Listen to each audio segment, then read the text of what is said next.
everyone, welcome to my dye studio, aka the garage.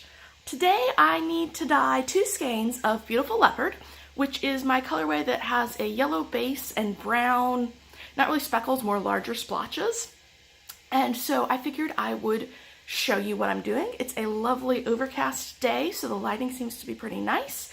If you hear any background water running, that's because I'm also running laundry at the same time. So let me show you what I have set up. Right, so first of all, my yarn. Like I said, I'm doing 2 skeins of Beautiful Leopard, so I have here 2 skeins of my merino sock base. That's 100 grams of fingering weight, 75% superwash merino wool, 25% nylon.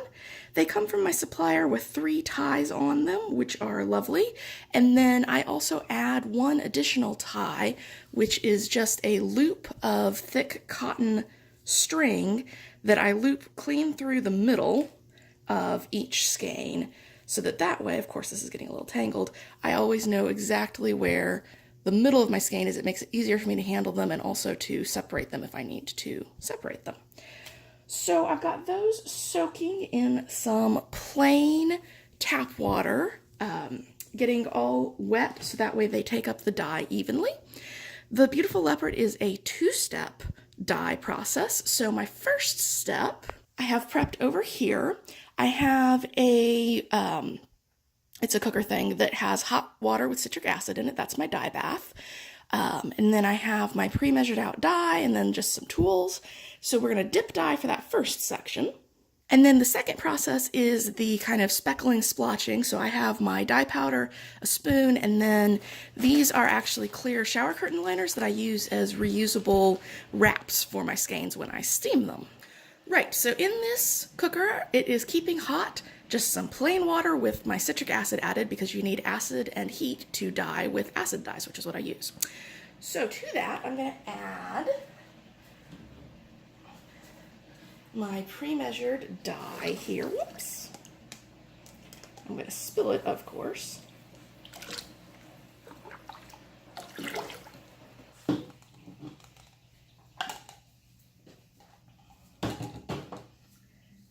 Then I'm going to give that a quick stir, so that way there's no areas with, substantially more dye than others. As you can see, it's a very warm, orangey, reddish leaning yellow.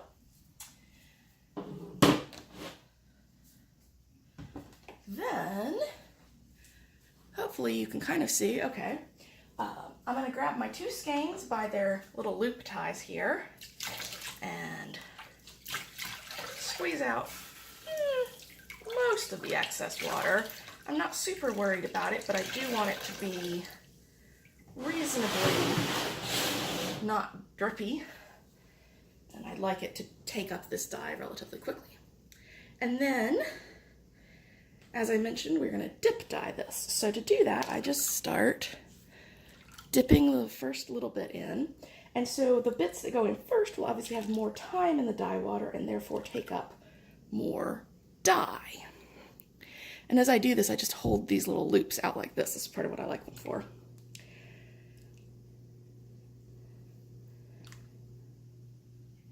And then I'm going to try to, this particular colorway does not have dye lots because with the speckling and everything, it's going to be very variable from skein to skein. But I'm still trying to get these dipped consistently. This part, at least, I could have a dye lot on. The rest of it is just going to vary. So this is a very orangey yellow. It's actually orangier, I think, in person than it appears on the camera. And this particular dye is pretty slow to get absorbed, so I'm really taking my time getting these in because I want there to be a distinct difference between the beginning and the end, and if I go too fast, then the beginning won't have absorbed enough color to make a huge difference between the two.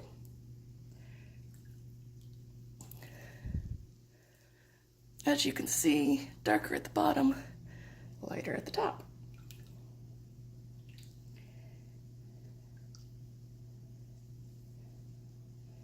Now, having said that, this one seems to be doing pretty well.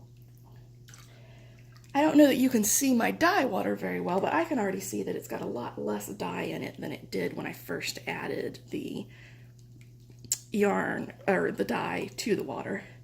I'm also kind of moving my things around as I dip because I have this rectangular container and I don't want there to be some corner that doesn't get the dye, you know, absorbed into the yarn.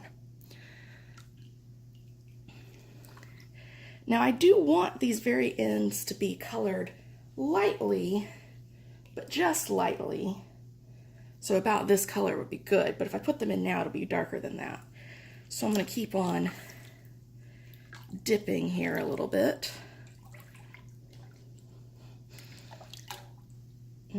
That's really nice.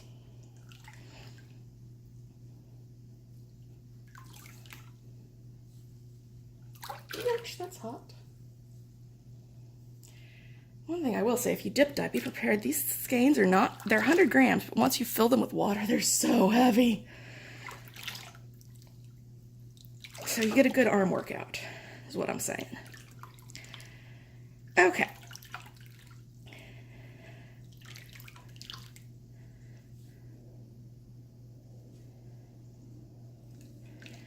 There's still a good bit of dye in this water, but this particular dye often just stays a little bit in the water. So I think what I'm going to do at this point is I have a noticeable gradient from my light top. Okay, so I'm going to put this in the water a little bit. From my light top to my dark bottom. And so I'm going to dip this a little bit more, but then I'm going to just lay this in the water.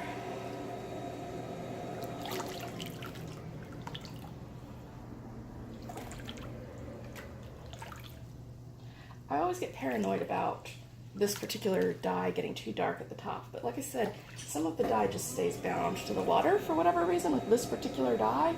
So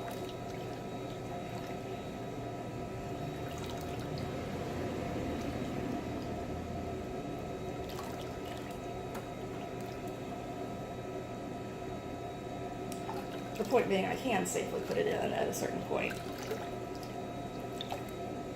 I just don't trust it. Spill everywhere too while I'm at it.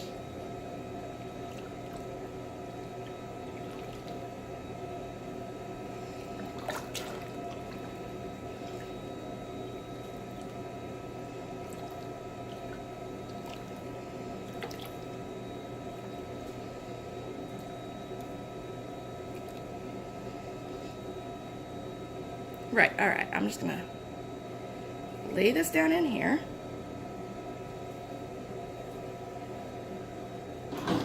Use my, one thing I do worry about a little bit with those ties that I add on is I want to make sure that they aren't preventing the dye from getting into the interior of that section because I don't want any white spots.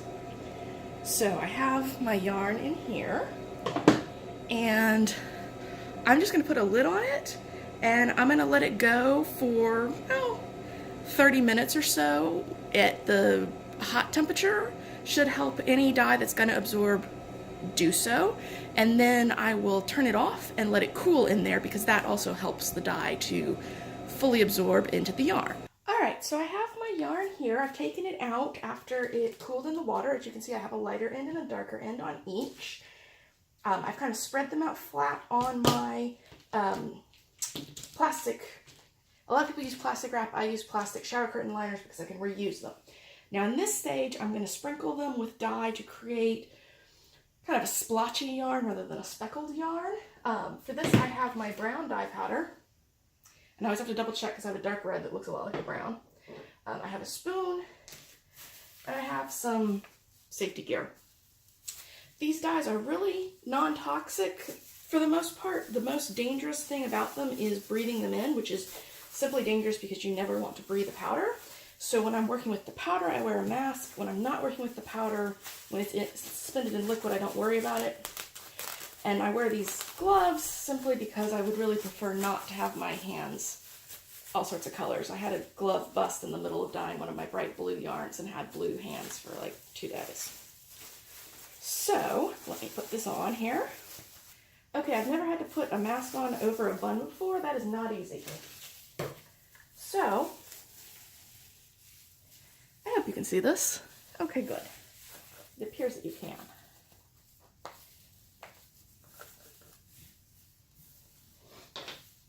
So I have my brown dye powder, and I'm going to take a very small amount. A very small amount. This is actually significantly more than I would take if I was going to do a speckledy one. This is a spotty one, and I'm going to just kind of...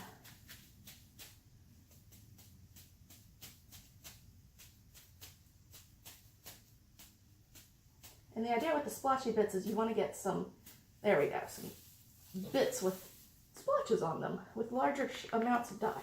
I have squeezed these yarns out so they're not sopping wet, but I haven't like worked really hard to get them dry because I do want these powders to move because again, this is kind of a splotchy yarn. There we go. See, that's going to be a bigger splotchy area.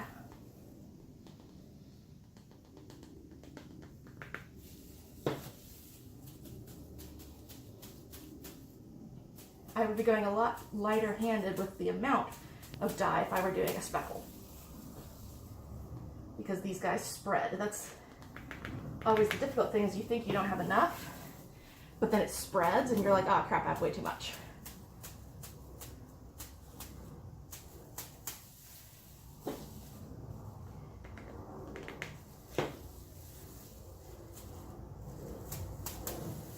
Okay, I feel like maybe I could use just a touch more there. All right, now for the other one. Okay, that looks reasonably good. Now the next thing is I want to get the other side. This will penetrate somewhat to the other side, but not as much as I would like it to. So I flip them.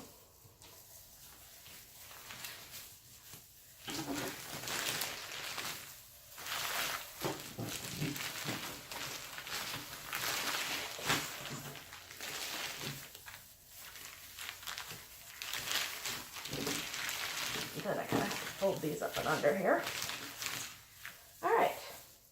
So as you can see, there's some bits where it's gotten through to the other side, which is good. But I want it to be more splotches, especially on these ends here, because on the ends I can't spread it quite as wide just because of the way it folds over. So it's more important to me there to get a little bit on both sides.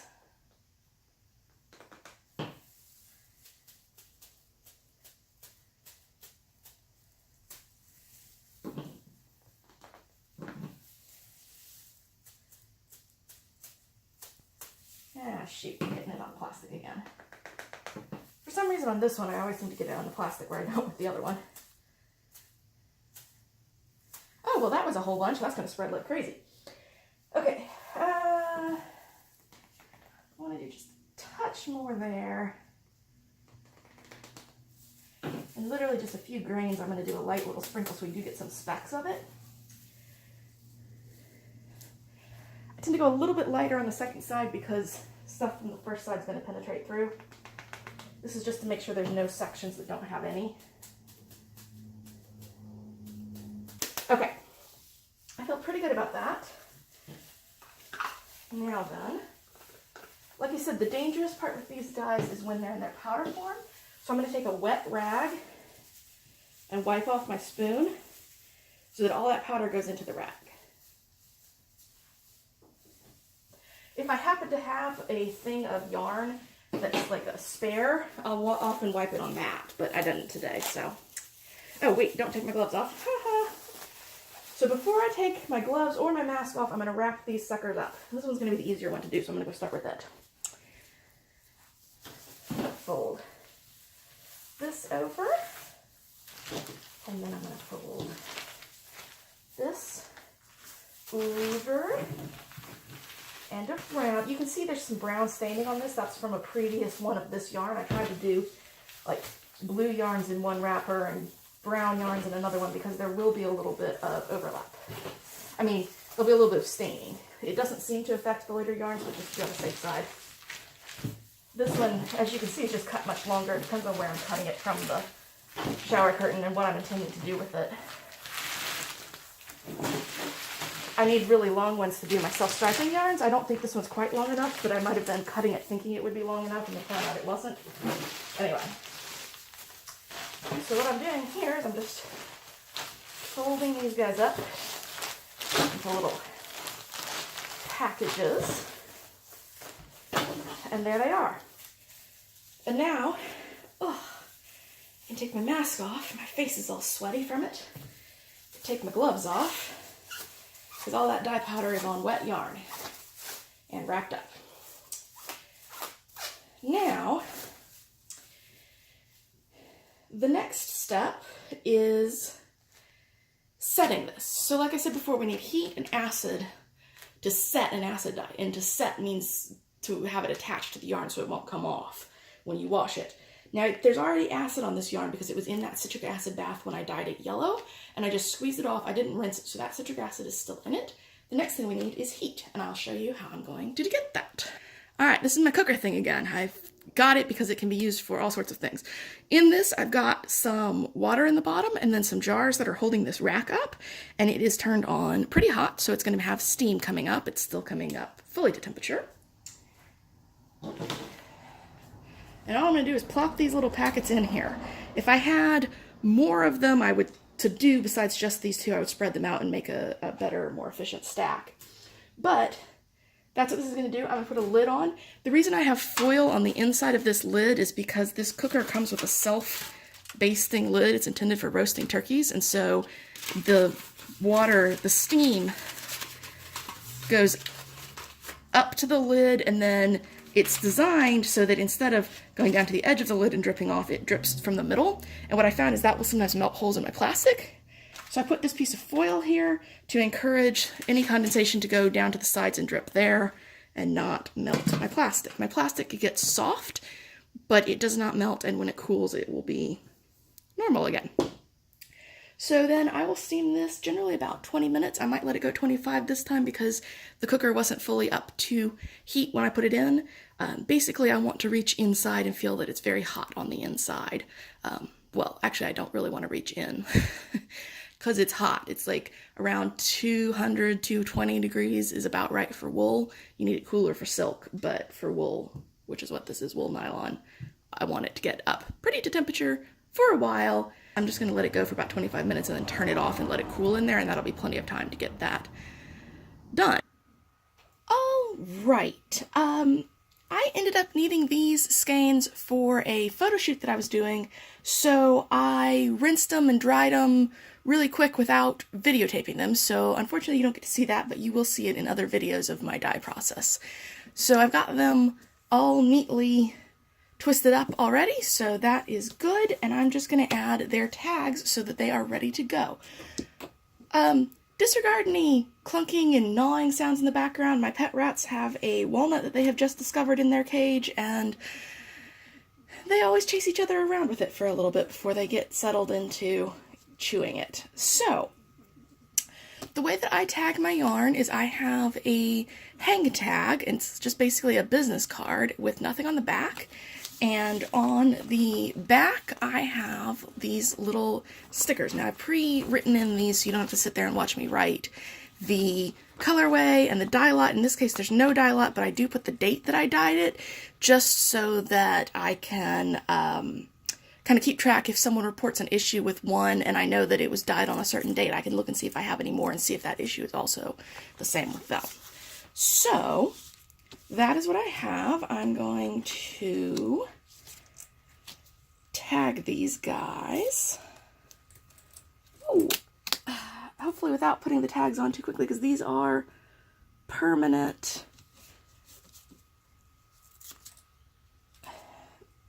stickers that I have here, so they don't come off, and works better if you don't accidentally stick them on the wrong spot. And then these tags are for my yarn base, and they just say what base it is, fiber content, and the care instructions.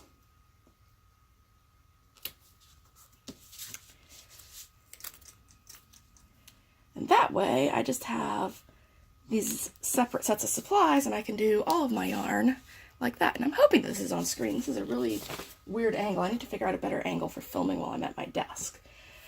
So then I need to just attach these to the yarn. I have just some plain ribbon that doesn't really fray.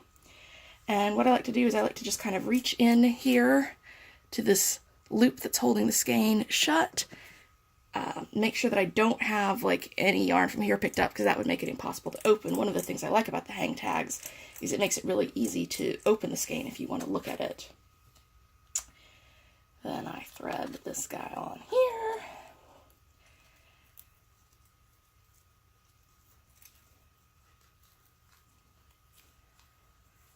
And apparently fail at tying a knot today.